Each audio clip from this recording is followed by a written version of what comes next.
Welcome to the Devolution, a show to empower, enlighten, and entertain divas and those that love us.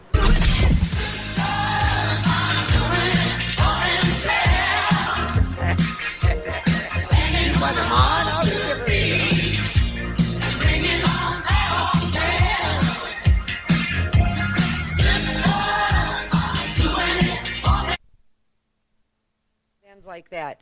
I need to fix that. That just go all of a sudden it's stopped. Josh is supposed to give me that fresh one and he hasn't yet.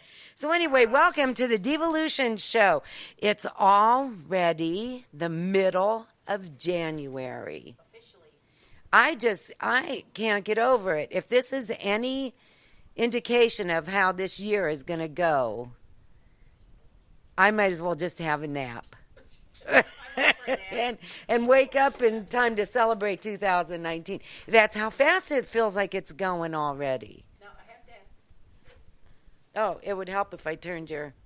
Sounds... Try saying something. Hello, hello, hello. There. Hello, hello, hello. Hello, hello. Howdy. This is Aloha. Beth Chorba. Who in the heck Sounds are you? Different. I know I've been missing. I've been MIA. You I have apologize. It's been kind of weird. It's time to get up, get out, get busy, get going, get her done. Yes. Get her done, although I don't like that when Steve says that. Get her done. If I put it on Facebook, I spell it the way it sounds. Get her done. Well, how else would you spell it? Seriously. In fact, I've gone to spelling out OMG because it looked so funny one day when somebody spelled it out. Instead of O, letter M, letter G, I spell it out. O-M-E-M. G. Has more impact. It's not really spelled out. Then you would have to spell it OHMYGOD. That's what you do? Oh. OMG. I'm going to have to send you something. Spell it as it sounds. So grammatically incorrect. But holy cow, yeah. Is that what happens in Michigan? When How do you spell holy cow? A lot of little holes in it. You can come over here and sit, Pam. But no, this is what happens in Michigan when we're all frozen and cold and it's the tundra and it's dark out. We start to babble and talk about nonsense things because our brains are gone. You mean that doesn't just happen to me? You know, I've been trying to write an article for a week now. I can only seem to do a paragraph at a time. Oh, it's bad. It'll be awesome. Yeah, when it's done. So, we did a show, I think, last week about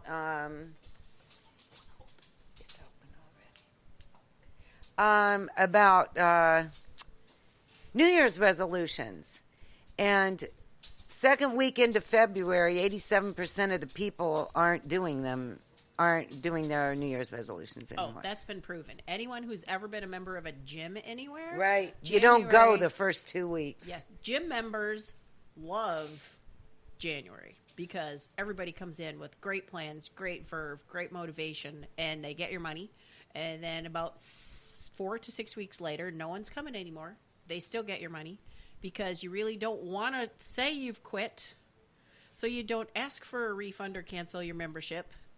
And so you just don't go anymore, but you're paying for a membership, and you can tell everyone, well, I have a membership at fill in the blank. They're getting your money, and there's no wear and tear on their equipment. Right. So January's a good thing. Well, more February. So don't be those people. Make it a January revolution. Oh, I like that. Not a January resolution. Fight back. Take charge. Yes. And when I worked in that environment, people would come in and have this big plan that they were going to do 5 days a week. They were going to run a mile, work out on the equipment, and do a class. Well, by day 3, they're like dragging booty coming in there, and they think to themselves, well, I can't do this. I'm too out of shape. I might as well just go home and sit on my couch and eat Fritos. Well, I just... Or Cheetos. A lot of people eat Cheetos. Chili cheese Fritos. Put them together. Or Doritos. Or Doritos, that's right. With the guacamole. Yeah, that's what I would eat. It is, the guacamole. You could just eat it with your finger, and that would be better. You know what would be a good, fabulous job? A guacamole tester? Guacamole, yes, that would be. All right. Or somebody who could maybe be your coach to talk you through the first 6 weeks of your workout. That would be a good place for coaches like Deb to have her business card, because really, you go into something like this in January with just, like I said, great energy. I'm going to do this, and I have a plan. And your plan right ahead of time isn't built for your lifestyle. I'm going to work out 5 days a week, and I'm going to do this, and I'm going to do this. No. And with you your hurt. job and with your family and with your conditioning status, can you do that? Probably not. So ahead of time, plan out with a personal trainer, or plan out with a coach who knows how to problem solve the idea of how many days a week do you have to work out? Well, I really can only get there 4. Well, then plan 4. Don't plan 5. Or really plan 3, and then in case you don't make it, when you have a makeup day. Bonus. Right. It's a bonus. So, yeah, I think that's the problem. People just get too excited. And then, they work get too it excited. too hard, and you're so sorry you're ending up on the couch. And then you don't take time out to soak in a tub of Epsom salts or something to take that muscle soreness away. You just, and you don't stretch, and then you do it all over again, and it's just like getting sunburn on top of sunburn on top of sunburn. And it doesn't peel. It just hurts for days. It does. But no, go about it like an elephant. You can't eat the whole elephant in the first week. Unless it's a little tiny You elephant. have to eat the elephant a little bit at a time. Was it you that talked about that blind person feeling the elephant? No, but it probably sounds like it should have been. 3 blind people. Oh, there is. I have heard something about that. And one, they were asked what this creature was, and one was touching the trunk, and they said, oh, it's a hose or something. I'm making this up. I don't know for sure if that's what they said. I know where you're going with it. Keep going. And one was touching an ear, and they said it was an elephant ear. I don't know. Well, large and flat and soft. Yeah. And then one person was touching the tail, and they said it was something else. It's all in your perspective. It is. It is. So that's a good idea. So when I was in school, they taught that you had to really work hard to get cardiovascular benefits and to increase your endurance. And I mean, like, we were talking really hard. I used to work so hard. Now they're saying you don't have to do that to get all the same benefits. Well, I think as I get older and as I study more, and I take my continuing ed credits very seriously, and I actually do read good journals. It's not just Facebook stuff. So, but the older we get, really, people will send me pictures once in a while or things on Facebook. 2 this week alone. 2. One was a crazy class of a bunch of young women on mini tramps kickboxing.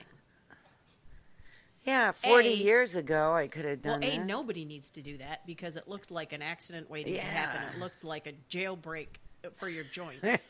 So nobody needs to do that. But yeah, maybe 40 years ago, 30 years ago, that would have been a great activity to do. Or the other one was, what was the other one? Oh, the other one was Wadapalooza. WAD. What is that? For all you CrossFitters out there. If you CrossFit, you have to say it that way. Say it again. CrossFit. Okay. That's my ad. Anyway, WOD, workout of the day. And then they have these big conferences and big competitions all across the world for your workout of the day. And people compete in teams. People compete individually. And the whole point of the workout of the day is it starts out being a great workout. Where the train leaves the track is where you get it done as hard and as fast and as ballistically as possible as you can get this done. So they're showing this picture of these 2 young girls tag teaming tricep dips on Olympic rings. and their feet are whipping, and their elbows are bending, and their shoulders are dropping, and I'm going, that just looks like, I can list a whole bunch of injuries right there. Torn rotator cuff, torn labrum. I'm thinking of all these injuries. But they're doing just fine. But I'm betting they're in their mid to late 20s.